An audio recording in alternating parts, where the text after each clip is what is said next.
Hey everyone, Steve here, the Seller CPA, your e-commerce CPA. Today I'm going to be talking about two different software options that will set you up for success if this is your first year selling on Amazon or if you're thinking about starting to sell on Amazon. These two software options will help you prepare to file your first year tax return and keep track of your profits. This video is great if you're formed as a sole proprietorship or a single member LLC, but if you're gonna be an S Corp or a multi-member LLC, this video really isn't for you. So if you're a single member LLC or a sole proprietorship just starting out, stick around because by the end of this video, you'll have a great idea of what to do to track your finances for the first year, and you'll be more than ready to file your first year tax return. Okay, so the two systems that I wanted to discuss today in this video are going to be SellerBoard and InventoryLab. Both of these systems are good, and there's some differences that I'll explain that'll help you determine which one you want to choose. So the comparison items that I wanted to go through are price, unit costs, inventory value, P&L, and balance sheet. So on a pure price basis, SellerBoard is a little bit cheaper than InventoryLab. InventoryLab, though, has been acquired by a company called 3 Colts. They haven't raised the pure InventoryLab subscription price, and they've also added in access to other softwares within their software suite. So take that into account when considering the other features. Unit costs. Unit costs means how does the system keep track of the unit costs of your items that you're putting into inventory? So when you buy inventory, you need to track how much each unit costs you to acquire, because that's how these systems will determine how much profit you're making on each item after the fees are deducted. SellerBoard does average unit costs. InventoryLab does FIFO. Average unit costs means when you buy a product and let's say it costs $5 per unit and you put several in stock, and then later you buy more of the same product for $10, the system is going to look at the $5 price, see what's in stock, look at the $10 price, see how many more you're adding to stock, and then create an average, right? So if your first product was $5 and the second one was $10, likely your new average cost, depending on how many units were in stock, will end up somewhere between $5 and $10. And then the unit costing system, when calculating cost of goods sold, will use that number for cost of goods sold. With FIFO, it's first in, first out. So if you buy a product for $5, the $5 units will be unit costed out first. And then if you buy the same product for $10, that'll be a separate layer at $10. So it gives you a little bit more accuracy for cost of goods sold. Inventory value. So the reason why I like this feature is because this is to determine your inventory value at a given point in time. So with SellerBoard, you can run a real-time report, but you can't run a point-in-time report. With InventoryLab, you can run an inventory valuation at any date. So you can say, I want to know my inventory valuation at the end of the last year, and you can just run that report. So I like that feature. P&L, I just put check here because they both have P&L reports.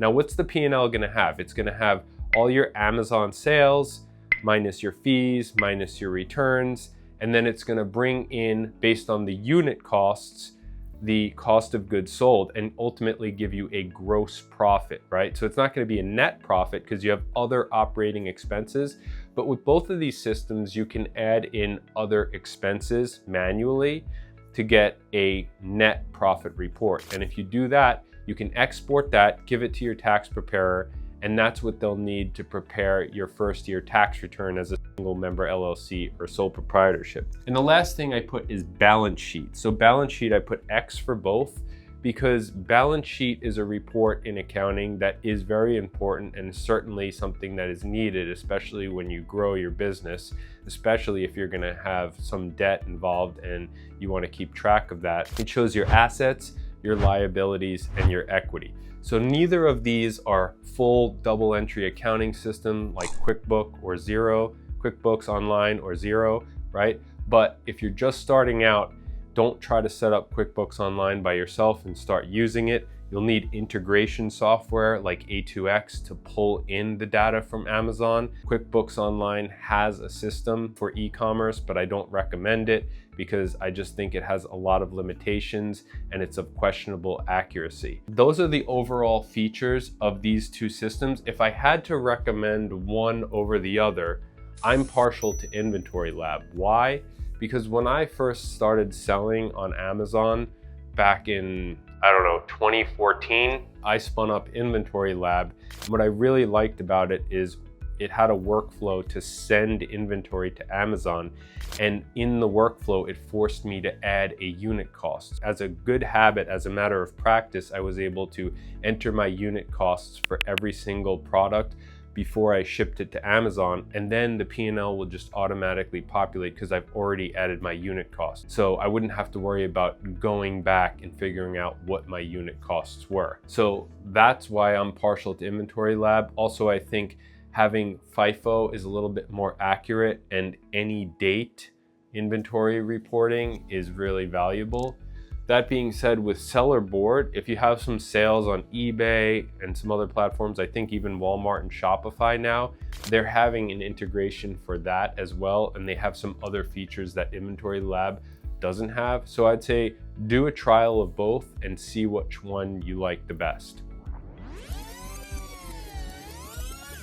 Now, if you've chosen either one of those systems and you decided to keep them up to date all year, by the time you get to the end of the year, you'll be able to produce the information that your tax preparer needs to prepare your income tax return, okay? Now, what are you gonna need to provide to your income tax preparer? So the first thing that you're certainly gonna need to provide is your prior year P&L. So the tax preparer, they're not gonna do bookkeeping for you unless they're engaged to do that. They're just gonna prepare the tax return, but they need the numbers to do that, right? So if you can produce the P&L report by exporting it from SellerBoard or InventoryLab and giving that to them to prepare the Schedule C, they're gonna be quite happy with that. And I would recommend that you seek out a CPA before February or March or April of that tax year, because by then they may be too busy to take on new clients. So I'd recommend seeking out a CPA in December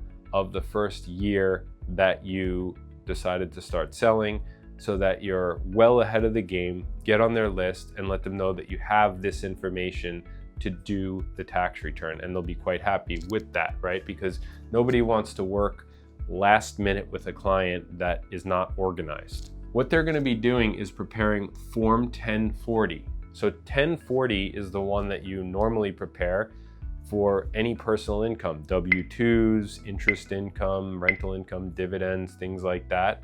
And that form is your personal tax return. So if you're a sole proprietor or a single member LLC, you are preparing that with the Schedule C, which is part of your personal tax return. So there's no separate business tax return. Schedule C is your business income and expenses on your personal tax return. It's just a separate schedule, and it's just income and expenses. So you're not actually gonna have a balance sheet, which is on a separate business tax return for S Corps and multi-member LLCs.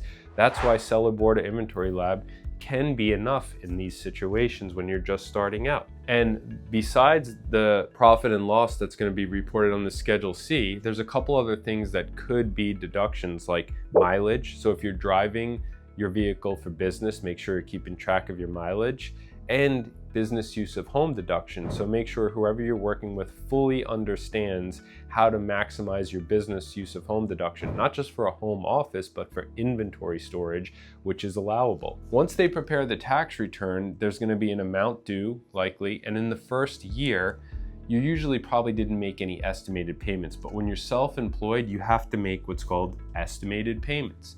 So when you have a W-2, they take money out of your paycheck every month or every week or bi-weekly, however often you're paid, and it gets sent to the IRS. But when you're self-employed, nobody's withholding any taxes for you. So it's on you to pay estimated taxes on April 15th, June 15th, September 15th, and January 15th of the following year. And what are those taxes based on? So the estimates are based on your prior year tax. So let's say you finish your first year, your tax preparer prepares your Schedule C, you owe $10,000. If your adjusted gross income is under 150K, you would just take that $10,000 in tax you owed, divide it by 4, $2,500 per quarter. That's your estimated taxes.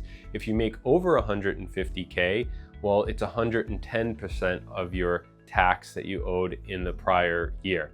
And if you have withholdings from a paycheck, that may affect it. But the important thing to know is that you should be making estimated payments. They're not optional, they're required, and there are penalties that are added to the tax due if you don't make estimated payments during the year. So hopefully that was helpful. The two softwares that I recommended will prepare you well to get your first year income tax filed, and you'll have everything you need to track your profits and understand whether you're gonna owe tax or get a refund. Well, hopefully you found that video helpful. If you choose one of the softwares that I recommended for your first year and you keep it up to date with your unit cost, you'll have everything that you need to know if your first year on Amazon was a success.